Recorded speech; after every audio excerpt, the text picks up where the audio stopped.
Berikan aplaus untuk Kak Linda Anggrea, perempuan di balik Button Scarves. Halo Kak Linda, sudah dengar suara saya? Halo, izin bergabung online. Selamat datang dan selamat bergabung Kak Linda di konferensi bisnis terbesar di Indonesia. Bahkan pembicaranya ada yang bisa satu online, satu offline. Nanti kita mau cari yang satunya lagi hybrid, setengah-setengah gitu loh. Siap-siap Mas. Ini acara yang menarik. Saya belum pernah pimpin acara yang begini. Jadi saya harap semuanya berjalan dengan lancar. Sebelum kita lanjut kemana-mana, saya izin berdiri saja. Kak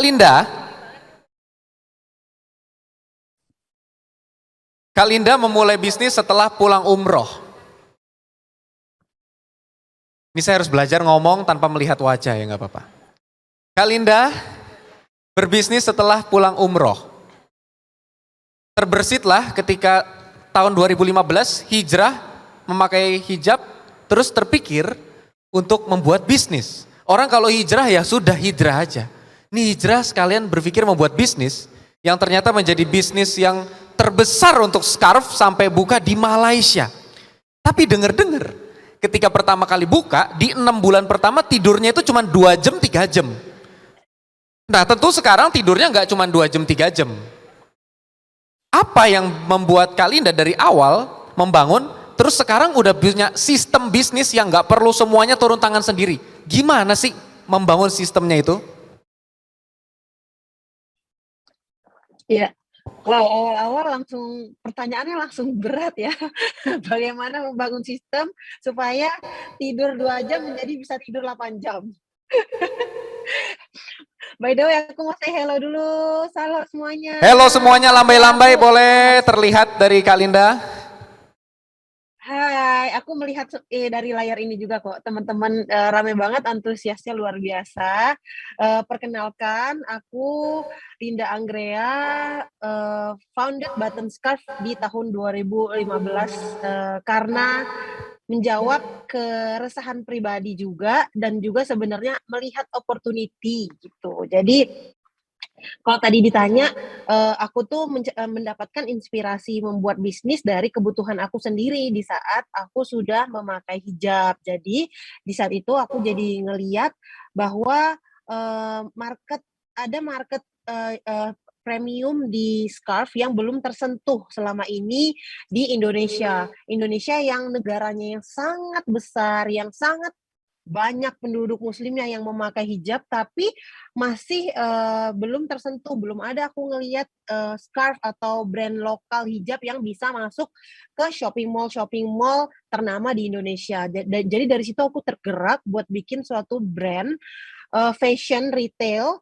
yang mana diawali dengan, produknya itu scarf. Kenapa scarf? Karena at that time, it was my own struggle untuk susah banget untuk cari produk yang aku butuhkan di market yang aku inginkan. Banyak sih yang jualan produk scarf ini, tetapi we have to go to the benar-benar pasar gitu loh untuk beli jilbab atau kerudung. Padahal, when I go to shopping mall, like everybody dari 6 dari 10 orang itu perempuan yang aku temuin pakai hijab. So there is need and there is opportunity there. Kenapa di awal-awalnya aku juga, kerjain semuanya sendiri sehingga harus tidurnya minim banget. Karena to be honest, aku memulai bisnis ini bener-bener start from zero sih.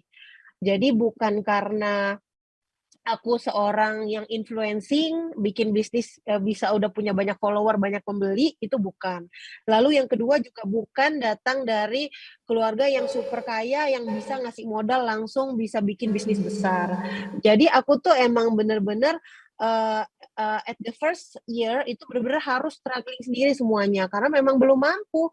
Ya kalau nggak mampu ngapain dipaksain untuk, segala sesuatu yang fancy, harus bayar orang yang mahal segala macam itu at that time, nggak usah ngomong deh, karena nggak mampu, semuanya nggak bisa dilakukan dengan membayar orang, jadi semuanya harus dilakukan sendiri.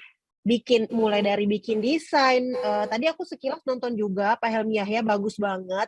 Jadi kita tuh harus bisa jadi apa aja, melebur. Jadi aku dulu misalnya kayak aku lulusannya sebenarnya finance, benci banget sama segala sesuatu yang berbau, desain atau Photoshop atau apapun. Nah pas jualan scarf ini, awal-awal aku nggak bisa hire graphic designer because I just don't have the budget yet.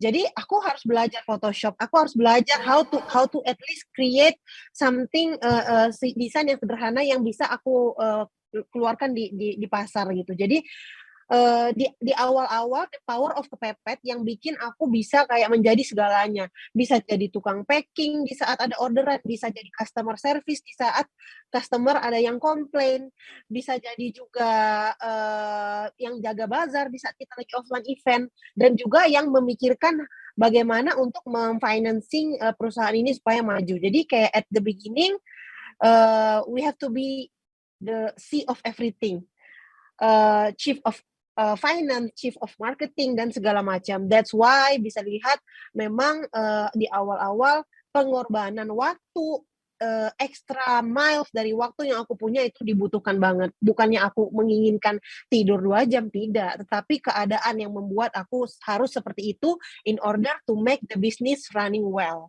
Lalu setelah, Kak Linda, berjalan waktu, Kak Linda dengar how to suaraku? make it automate Masukkah seperti yang suaraku kita Kak Linda? Sorry, aku masuk. izin masuk di tengah-tengah karena ini satu pertanyaan dijawab langsung rangkum 12 pertanyaan berikutnya. Aku senang sekali dengan cerita dari Kak Linda, tapi kita spill satu-satu Kak Linda, supaya mereka juga ada Siap, rasa siap, siap. penasarannya. Kita spill satu-satu. Jadi buat teman-teman yang mungkin pria, mungkin bingung, siapa nih Kak Linda, apa tuh button scarf? Tapi kalau yang, coba kita tanya dulu ya Kak Linda, jadi bisa ngelihat langsung ke audiens, kamera bisa ngarahin ke audiens supaya Kak Linda bisa lihat. Siapa di sini yang pernah tahu atau bahkan pernah beli merek button scarf? Boleh angkat tangannya. Yang tahu dan pernah beli. Ya, jadi mayoritas perempuan, bahkan ada laki-laki yang juga tahu button scarf. Button scarf itu adalah usaha scarf yang mulainya dari online tahun 2016. Omset awalnya hanya 10 juta rupiah satu bulan. Omset awalnya dari online. Lalu 2 tahun kemudian di 2018 mulai bikin toko-toko offline. Dan toko-toko offline itu sekarang kolaborasi produknya sudah sama Disney dan segala macam. Wah itu langsung naik tingkat. Toko offline-nya sekarang ada 25 toko di Indonesia dan Malaysia dan terus ekspansi. Yang menarik 40, Mas. adalah Kak Linda ini memulainya dari passion. Nah sebelum kita gali lebih banyak lagi tentang button scarf dan Kak Linda, saya nggak rela menganggurkan Mas Elga di sini. Iya kan? Dari tadi tuh yang cewek-cewek selain ngeliat Kak Linda tuh ngeliat, ini cowok udah nikah belum ya gitu. Lihatin soalnya nggak ada cincin gitu kan. Mas Elga, sudah berkeluarga? Sudah Mas. Sudah berkeluarga? Sudah taken. Ya, Anak 3. langsung pada loyo. Jadi Mas Elga ini adalah man behind almost 100 startups lah. Jadi di belakang Mas Elga ini banyak sekali startup teknologi yang luar biasa. Startup itu dalam konteks ini startup teknologi, super app. Nah di belakang Mas Elga ini banyak sekali super app yang sudah luar biasa. Mungkin Mas Elga bisa diceritakan sedikit bagaimana membangun menjadi bapak dari banyak sekali super app yang akhirnya mendapatkan investasi dari perusahaan multimillion dan wah. Oke Mas Adit. Halo teman-teman, selamat sore, salam kenal. Sore. Sore. Oke, saya Elga. Kebetulan saya mirip juga dengan Mas Helmi tadi ya. Jadi dulu saya sempat PNS, Bapak Ibu sekalian, teman-teman semua. Sempat PNS, kemudian ceritanya saya juga tidak cocok jadi PNS. Saya resign 2 tahun setengah. Kemudian saya bayar ganti rugi juga. Setelah itu saya lanjutkan studi pendidikan, kemudian bekerja selama 12 tahun di profesional, sempat di Indosat, di Smartfriend, di sepatu bata dan lain-lain. Kemudian sekitar 6 tahun yang lalu saya jadi full time entrepreneur. Jadi sekarang saya mengelola sekitar 12 startup digital. Tim saya peaknya di bulan Maret kemarin ada sekitar hampir 1.000 orang. Jadi sekarang yang ininya ada sekitar 300 orang. Jadi dari 12 startup yang saya manage ini macam-macam Mas Adit. Ada yang di customer engagement, ada yang di e-book, audiobook, ada yang di empowerment perempuan. Kita punya 1.500 ibu-ibu yang kita didik untuk jualan online, ada yang empowerment warung dan lain-lain. Ini jadi kalau kita ceritain satu-satu nih perlu diceritain satu-satu supaya ngerti. Ini beda sekali nih, ini bisnis modelnya unik. Contoh satu yang toko warung nih, yang warung di empowerment itu ya. Jadi sekarang sudah ada 400 warung loh, warung ya. Warung ini bisa jadi titik poin untuk orang kirim barang atau bahkan ambil barang dari 12 ekspedisi ya. Betul. 12 ekspedisi bisa orang kirim barang bukan ke ekspedisi lagi tapi ke warung, udah 400 warung. Yang tadi yang 1.500 perempuan yang diberdayakan untuk bisa menjual produk apapun. Mungkin Bapak Ibu punya produk 1.200, 1.500 perempuan yang terlatih. Betul Mas Adit. Tinggal di follow up database. Wah ini unik-unik sekali bisnisnya. Startup yang menarik. Salah satunya mungkin kalau Bapak Ibu tahu digital listening. Jadi kalau Bapak Ibu mau tahu brand saya nih, button scarf atau brand apa, di masyarakat di sosial media orang ngomong apa sih tentang brand saya? Orang ngomong apa sih tentang brand saya? Bisa di crawling datanya. Jadi di Instagram, di Facebook, di Twitter, di mana orang ngomong apa tentang brand kita atau tentang bahkan personal brand kita orang ngomong apa bisa ada data yang insightful. Atau contoh lainnya yang bisa menarik buat teman-teman adalah ada omni channel kontak center. Bayangin satu platform yang di situ udah bisa jadi customer service buat WA, email, Telegram, Facebook, Instagram dan segala macam. Jadi semua channel digital cuman ada satu platformnya. Platform itu bisa ngebalesin semua. Terakhir ada automation blast. Udah kita bisa balesin, kita bisa ngeblast. Blast ke WA, blast email, blast Telegram, blast wah. Jadi ini unik-unik sekali. Ini nggak bakal habis kalau aku gali. Siap. Tapi nanti sebelum aku gali, aku pindah ke Bu Linda. Siap. Bu Linda, atau Kak Linda mungkin lebih enaknya ya. Nggak ada, perempuan itu nggak ada yang ibu-ibu. Semua tuh kakak-kakak. Nggak ada yang ibu-ibu. Salah. Saya laki-laki salah ini. Nggak ada ibu-ibu. Kak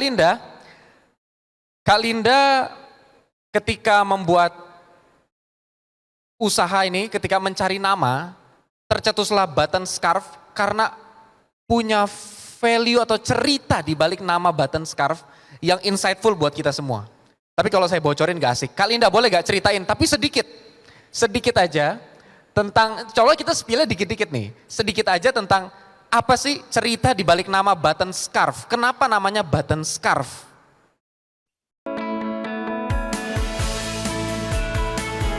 Silakan nama saya Herman Kopo ya.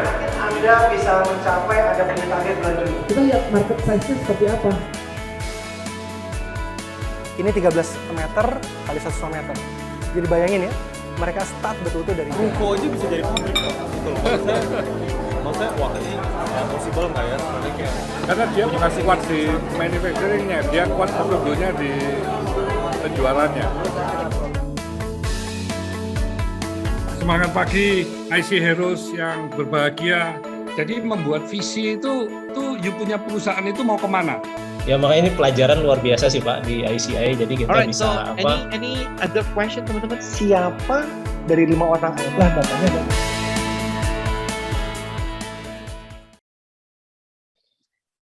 Kenapa namanya button scarf? Jadi Sorry, kalau suaranya kita belum masuk. bikin Boleh brand di ini tim fashion panitia. retail itu Ya. First thing first kita harus bikin dulu sebanyak mungkin nama yang kita inginkan, and then we have to check. Kita harus cek dulu di Haki segala macam nama kita yang mau kita pakai untuk sebagai brand yang kita jual ke customer kita ini sudah taken atau belum. Nah, jadi sebenarnya button scarf itu suatu nama yang kebetulan karena awalnya aku tuh udah bikin banyak banget list nama-nama yang fancy-fancy, yang keren-keren. Tapi when I check it out, semua itu sudah taken karena memang ternyata banyak orang-orang yang terdahulu tuh udah pikirannya tuh udah keren-keren banget untuk nama brand sehingga tuh kayak very limited option. Tapi lagi-lagi tadi, kalau aku tuh ngerasa selalu ada the power of kepepet. Kita itu selalu bisa kalau kita mau melakukan sesuatu. Jadi kayak aku yang tadinya nggak bisa bayar orang, ya udahlah kerjain dulu sendiri walaupun harus tidur 2 jam. Nah, Button Scarf ini tuh suatu nama yang sebenarnya accidentally. Aku udah bingung banget mau kasih nama apa, tapi pengen banget suatu nama yang di-prepare bisa membawa brand ini untuk go internasional. Suatu nama brand yang walaupun let's say nanti tokonya ada di Amerika, ada di Eropa, people will easily notice. Nah, jadi waktu itu udah mentok, semua nama udah taken, udah terdaftar di Haki. Satu-satunya cara udah ending, aku udah bingung harus gimana. Akhirnya ya udahlah, kita biasanya kalau udah bingung mentok, kalau ujian pilih aja capcipcus ABC, lihat kancing. Nah, aku waktu udah bingung mentok mau pakai nama apa, pas aku terinspirasi waktu zaman sekolah kalau udah kebingungan itu pilih kancing, aku langsung kepikiran button scarf it is. Kenapa ada embel-embel scarf-nya? Karena at the first kita memang jual produknya itu fokus ke scarf, walaupun sekarang kita sudah menjadi lifestyle brand di mana retail all dari head to toe, home and living dan semuanya.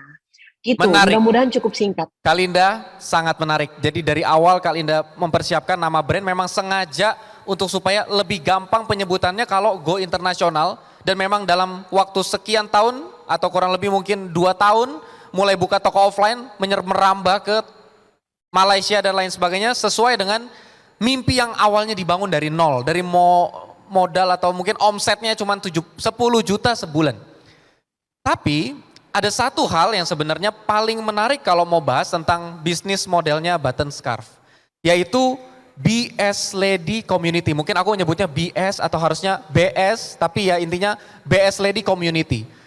Salah satu brand fashion dengan komunitas yang punya sangat banyak loyalis kuat. Punya brand-brand evangelis. Yang kalau orang beli Button Scarf itu, dia ngerasa dia jadi bagian BS Lady. Dan itu yang juga ngedorong penjualan dari Button Scarf. Apa ide dibalik itu untuk kaum milenial dan Gen Z yang juga sangat suka berkomunitas, Kak Linda? Ya, nah jadi sebenarnya kita senang berkomunitas, senang berkumpul, senang memiliki kesamaan antar satu sama lain, itu sebenarnya sifat dasar manusia. Yang mana sebenarnya itu adalah suatu hal yang baik jika dimanfaatkan dengan baik. Kita sebagai brand menggunakan community ini untuk membuat customer kita semakin loyal kepada brand itu sendiri.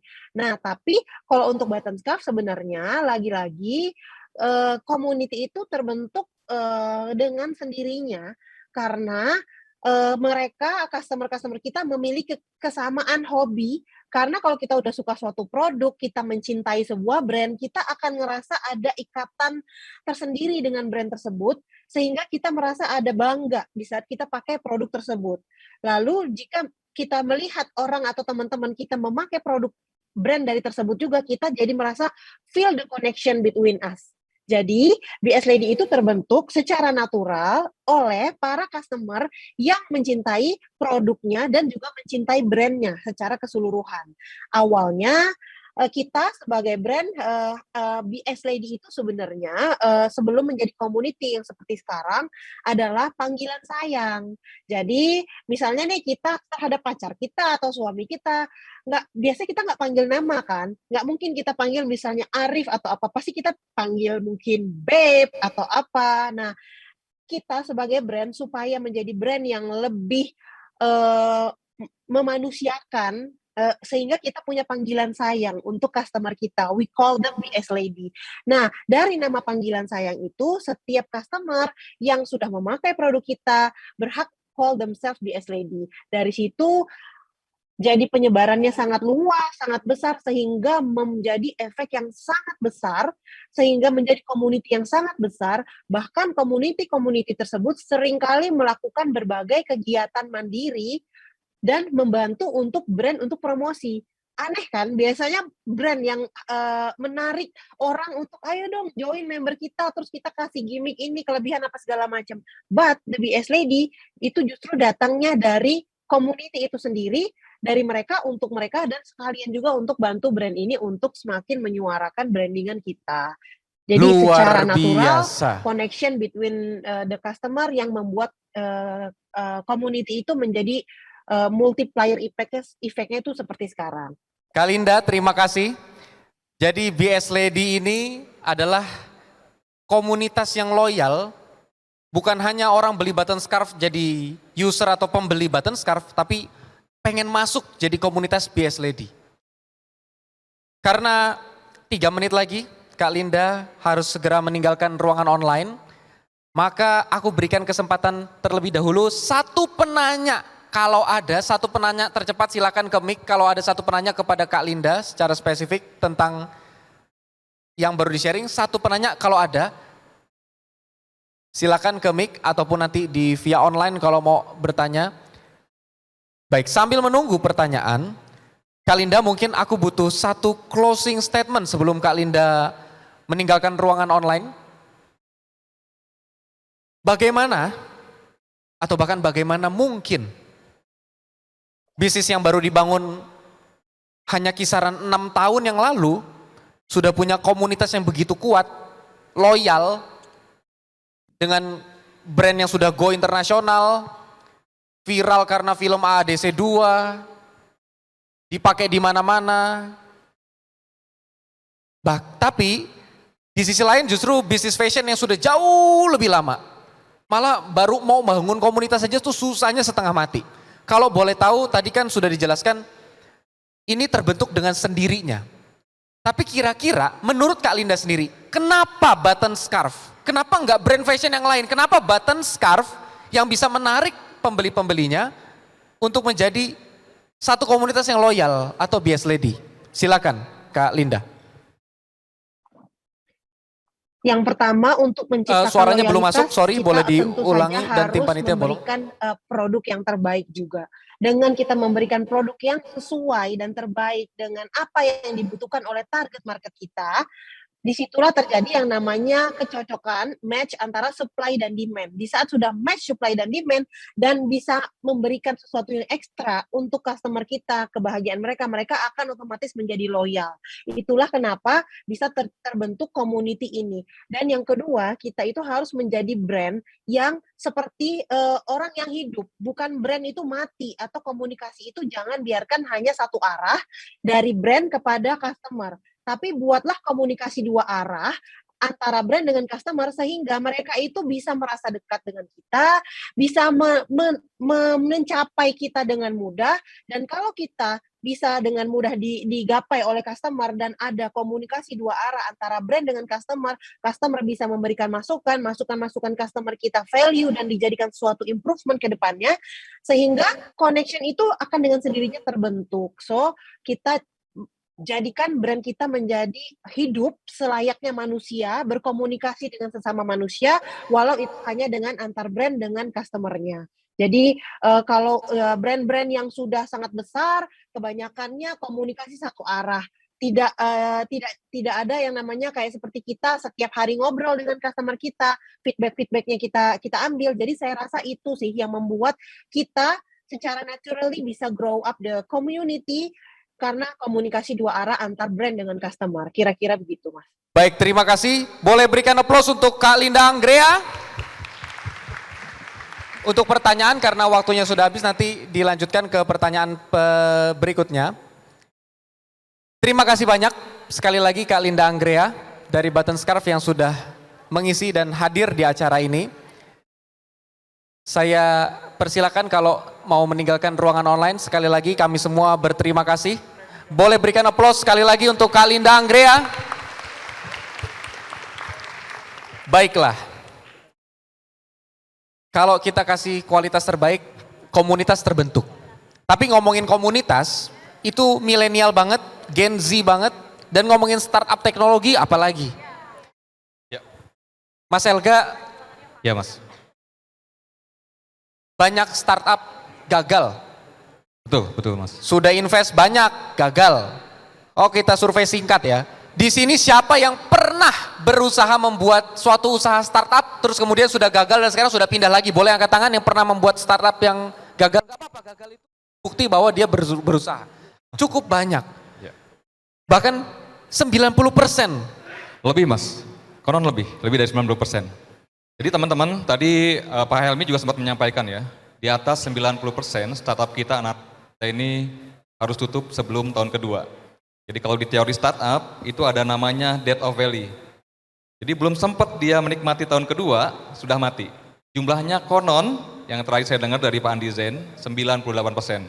Boleh panitia dibantu tampilkan supaya bisa lebih visual, silakan Pak. Jadi 98% startup kita anak-anak muda ini mati. Nah, kenapa matinya? Nah, ini pertanyaan besar nih. Kenapa 98% hanya 2% yang bisa melewati tahun kedua, Mas Adit?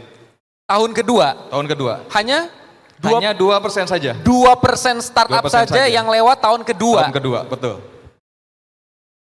Nah ini teman-teman, jadi ada death of valley. Jadi kalau teman-teman tadi yang udah ada running startup ya, ini adalah grafiknya.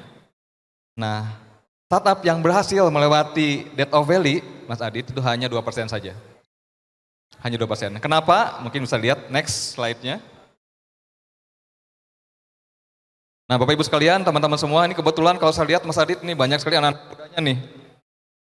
Nah kenapa startup-startup kita, terutama di Indonesia, bisa mati segitu banyak ya? Nah ini salah satu penyebabnya teman-teman. Jadi banyak sekali Mas Adit yang datang ke kantor saya, anak-anak muda, keren-keren. Idenya bagus-bagus. Tapi pada saat saya tanya, Anda dapat uang dari mana? Bisnis modelnya apa? Revenue modelnya apa? Wah mulai tergagap-gagap Mas Adit. Mungkin buat yang nggak kebaca, itu alasan yang paling besarnya aja, itu adalah tidak memiliki atau memiliki bisnis model yang salah. Bisnis model tuh cara menghasilkan uang dari bisnis itu ya. Ya betul Mas Adit. Jadi kadang-kadang adik-adik kita itu punya bisnis yang luar biasa idenya, tapi ternyata tidak memiliki bisnis model. Ini banyak sekali, ini penyakit yang utama. Terus kemudian yang kedua, nggak punya bisnis development Mas Adit. Kemudian yang terakhir, yang ketiga biasanya anak-anak muda kita ini banyak yang nekat Mas Adit. Jadi dia bikin bisnis tanpa ada perencanaan. Itu kira-kira Mas Didit. Jadi modal nekat. Modal nekat, modal nekat. Nah teman-teman saya baru running startup itu setelah 12 tahun bekerja Mas Adit. Baru berani setelah dapat investment, barulah kita bikin planning, kemudian running startupnya sendiri. Nah banyak sekali dari kita ini yang tidak punya perencanaan. Jadi kalau dibilang, siapa yang tidak punya perencanaan, itu merencanakan untuk gagal, katanya Mas Adit. Tuh.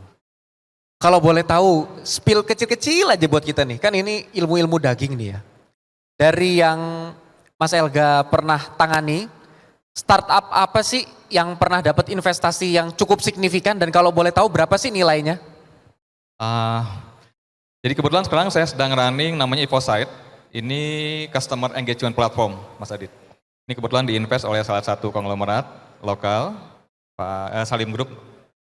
Jadi diinvest Pak Antoni Salim. Jadi ini company yang memiliki 3 platform customer engagement terlengkap di Indonesia. Dan kita dapat penghargaan di bulan kedua Mas Adit. Di bulan kedua kita dapat penghargaan di level Asia Pasifik sebagai salah satu best customer engagement platform di Asia Pasifik zaman itu. Berapa investmentnya undisclosed Mas Adit, tapi cukup lah. Jadi bagian situ tetap di hide ya? Tetap di hide. Ya pokoknya pasti menyentuh kayaknya sih hampir TTT lah ya. Jadi startup ini unik. Sekarang di pipeline-nya aja sudah ada sekitar 40 startup yang akan lahir sampai akhir tahun ini di bawah tim Mas Elga ya? Nah kita ada satu startup Mas Adit yang memang fokus di community. Jadi kita bilang ini community white label platform.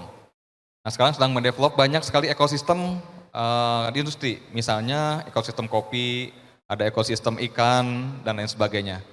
Nah sekarang ada 40 di pipeline yang sedang dibangun. Saya harus sangat berhati-hati ngomong ini karena ini pasti langsung ngantri, aku yakin sekali. Sangat yakin langsung ngantri, tapi aku cuman info ya.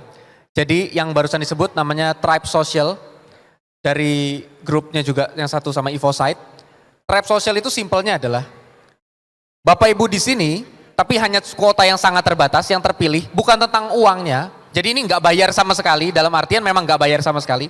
Yang punya ide dan bisnis model, atau ide apapun untuk membuat satu super app yang berbasis komunitas. Misalkan Bapak Ibu mengelola komunitas apa dan lain sebagainya, butuh untuk dibuatin super app-nya sendiri dengan merek app sendiri.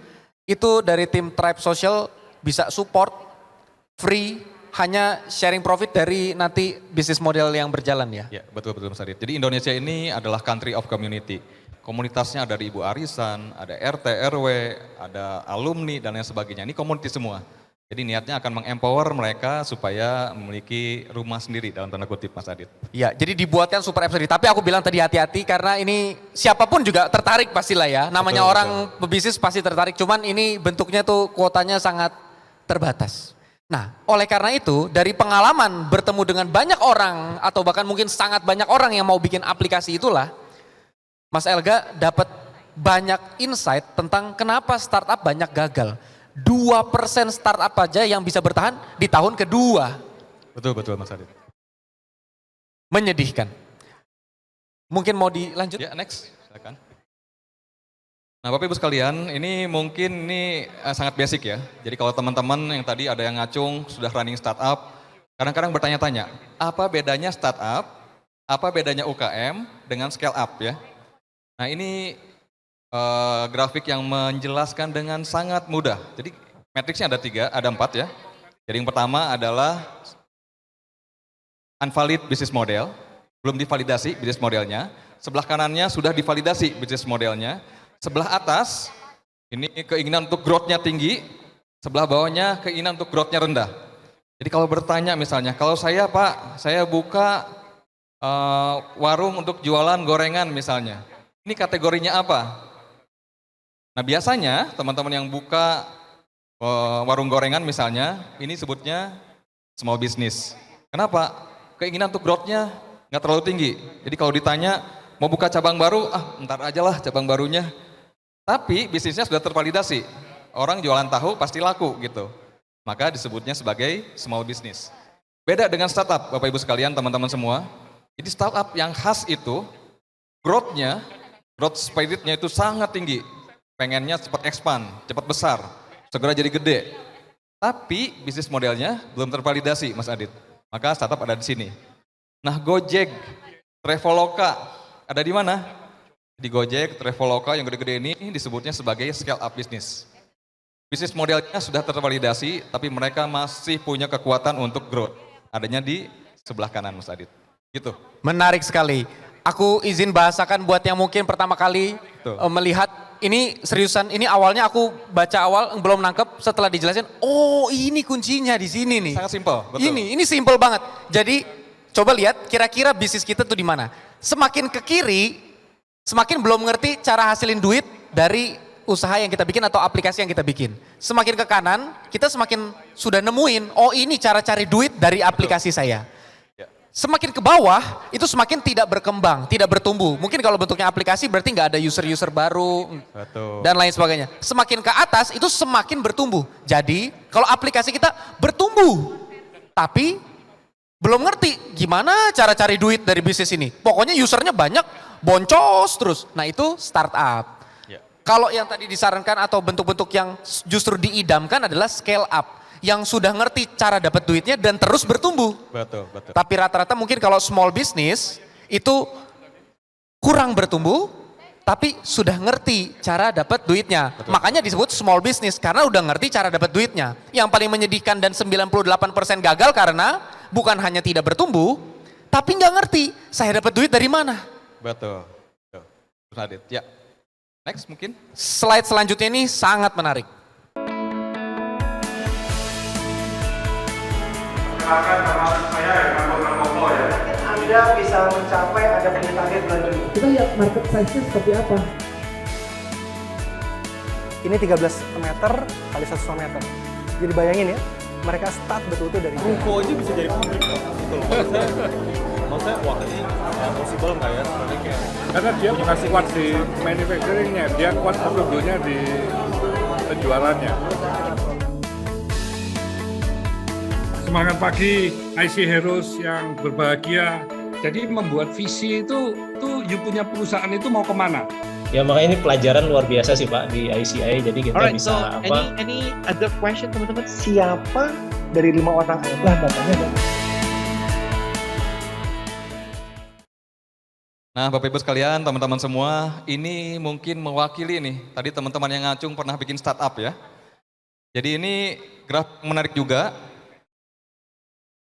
Ini menggambarkan perjalanan emosi dari teman-teman kita, adik-adik kita yang bikin startup. Nah, kalau dilihat nih teman-teman dari sebelah kiri ya. Antusias. Antusias. Pokoknya kalau ada ide, Mas Adit, ide startup, wah saya mau bikin misalnya aplikasi untuk memantau perceraian misalnya, memantau putusnya cinta. Wah, keren banget. Aplikasi Nah, itu memantau bisa- perceraian. Misalnya. Luar Nah, itu biasa. biasanya ada di fase yang sana. Antusias dulu. Begitu masuk ke market, begitu bertanya misalnya, ini saya punya ide seperti ini, sudah mulai dijual. Kamu mau bayar nggak aplikasi saya kayak gini? Nah, sudah mulai tuh ke sini. Sudah mulai eksperimen, oh ternyata bisnis modelnya berubah, salah bisnis modelnya, ini ada di sini. Terus kemudian mulai cari informasi, mulai tanya sana, tanya sini, riset dan lain-lain, mulailah ke yang di bawah sini. Momentumnya, Bapak Ibu sekalian, rekan-rekan semua, startup ini adalah pada saat produk atau service-nya itu fit dengan market. Ini ada yang sebelah sini nih, Mas Adit. Ini kan emosi ya Mas Elga Emosi, ya? betul. Berarti kalau 98% startup yang gagal, berarti sebenarnya ketika dia sudah Ada ada sih. di bawah, langsung Nggak naik lagi. mundur, nggak pernah naik lagi. Ini Betul, secara betul. emosional founder ya.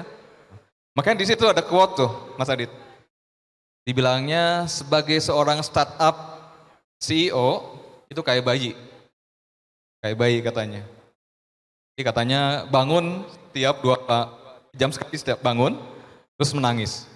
Saking pusingnya ngadepin masalah di startup. Jadi ini yang menggambarkan emosi dari startup secara umum. Gitu Mas Adit. Ini insight, boleh kasih applause dulu buat Mas Elga. Ini insight dari orang yang sudah nangani belasan startup yang berhasil dan sudah puluhan berhasil. startup yang ada di pipeline-nya. Ya, ya. Luar biasa, sudah dapat investment dari yang tadi disebutkan, Salim Group dan lain sebagainya. Dan slide terakhir akan menjadi slide yang sangat menarik untuk menutup sesi kali ini. Nah Bapak Ibu sekalian, jadi ini kan topiknya tentang generasi milenial, kemudian Dan Gen generasi Z. zilenial. Nah ada satu riset Mas Adit dari World Economic Forum. Dibilangnya adik-adik kita, ini tahun 2018, adik-adik kita yang mulai sekolah di tahun 2018 akan punya pekerjaan, 65% akan punya pekerjaan yang saat ini pekerjaannya belum eksis, Mas. Jadi yang lahirnya tahun 2015, Betul. 65% kemungkinan mereka itu bekerja di bidang pekerjaan yang sekarang aja kita belum punya namanya dan bahkan belum ada. Itu dari World Economic Forum. Betul. Jadi sebetulnya tantangan generasi Z, generasi milenial, kemudian generasi alpha ini luar biasa Bapak Ibu sekalian.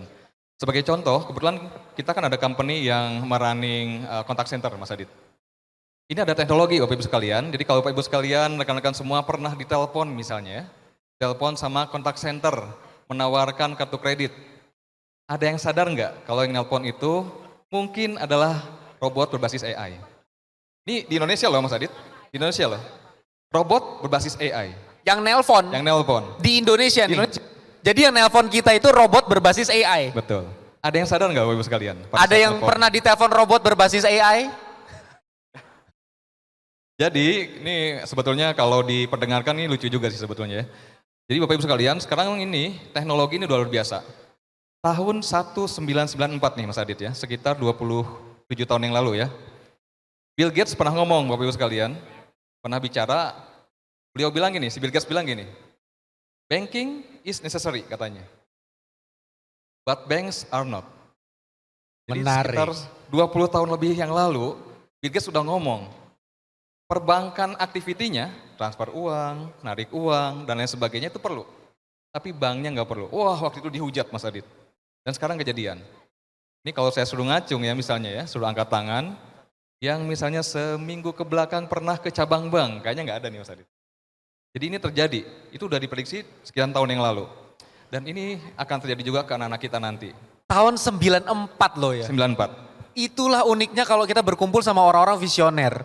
Jadi Bill Gates tahun 94 udah bilang bahwa aktivitas perbankan itu bagus, tapi bank itu nggak relevan. Sekarang terbukti ada banyak Betul. digital bank. Betul, betul. Ini kejadian. Nah nanti juga sama Bapak Ibu sekalian, anak-anak kita ini 65% itu akan bekerja di bidang pekerjaan yang sekarang ini nggak pernah eksis.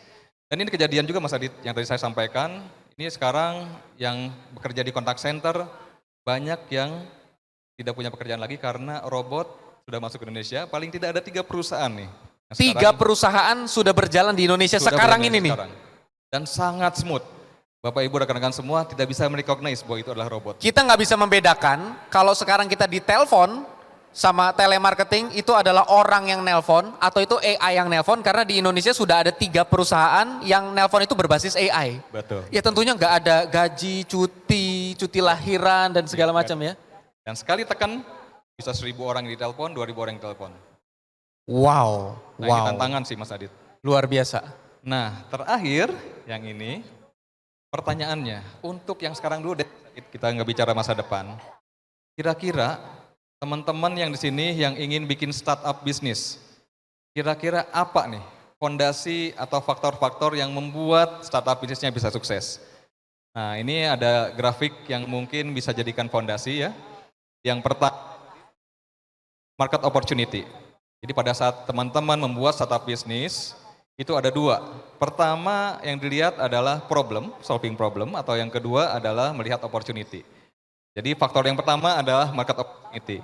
Kemudian yang kedua, ini tidak kalah pentingnya, pada saat teman-teman membuat aplikasi misalnya, membuat produk services digital, ingin melaunch produknya, jangan lupa apakah sudah waktunya atau belum. Jadi saya pernah Mas Adit membuat aplikasi dan ternyata marketnya belum ada. Ini sudah dibangun, investasi besar, tapi belum pas timingnya. Ini yang kedua. Kemudian yang ketiga, tim. Tim komitmen ini juga penting, jadi pada saat teman-teman nanti mendevelop aplikasi, tadi Pak Helmi juga bilang cari partner yang melengkapi. Nah kadang-kadang founders ini juga penting untuk kita kan sebagai basic. Selanjutnya tim structure, scalability, dan yang terakhir adalah kalau startup ini yang khas sekali adalah growth ambition. Bapak Ibu sekalian, saya pernah ke Nairobi Mas Adit. Ini negara di Afrika kayaknya ya, yang saya pada saat landing itu ngelihat ini bandaranya masih pakai tenda. Tapi pas ketemu dengan orang-orang startupnya Mas Adit, sekitar 6 tahun yang lalu lah. Saya ketemu dengan mereka, beberapa founders, ini di Kenya ya Bapak Ibu sekalian. Jadi di Kenya itu ada satu area, slum area atau area kumuh terbesar di dunia, gede banget. Yang saya pas mau turun, nggak boleh katanya. Karena kalau ke situ pasti dirampok. Saking bahayanya. Tapi pemerintahnya itu mencetak ada 1 juta anak-anak yang disiapkan untuk membangun bisnis digital. Nah, growth ambition, passion, nah ini harus kita tingkatkan di Indonesia, Mas Adit. Jadi saya yakin Indonesia ini punya banyak sekali talent, tinggal kita-kita yang agak tua-tua mendukung mereka. Digital business adalah digital masa depan. Tahun 2019 Mas Adit, pemerintah Jepang meng-announce bahwa eranya sekarang adalah era Society 5.0. Jadi kalau Bapak Ibu sekalian kenal yang namanya Industrial 1.0, Industrial 2.0, Industrial 3.0, teknologi ada di Industrial 4.0, sejak tahun 2019 kita memasuki era society, bukan lagi industrial, society 5.0, dan ini adalah tantangan yang dihadapi oleh adik-adik kita generasi milenial dan generasi zilenial. Gitu Mas Adit. Berikan aplaus yang luar biasa untuk Mas Elga. Society 5.0 itu simpelnya seperti yang tadi Mas Elga ceritain. Kalau kita bisa masuk ke komunitas, makanya tadi kita ada button scarf, kalau kita bisa menguasai komunitas, kita bisa menguasai bisnis masa depan. Komunitas itu sebenarnya hampir tidak berbayar, hampir gratis, hanya kalau kita nemu celahnya, luar biasa. Mas Elga, siap Mas Adit. Terima kasih banyak. Terima kasih banyak. Kasih aplaus sekali lagi buat Mas Elga. Terima kasih banyak teman-teman semua.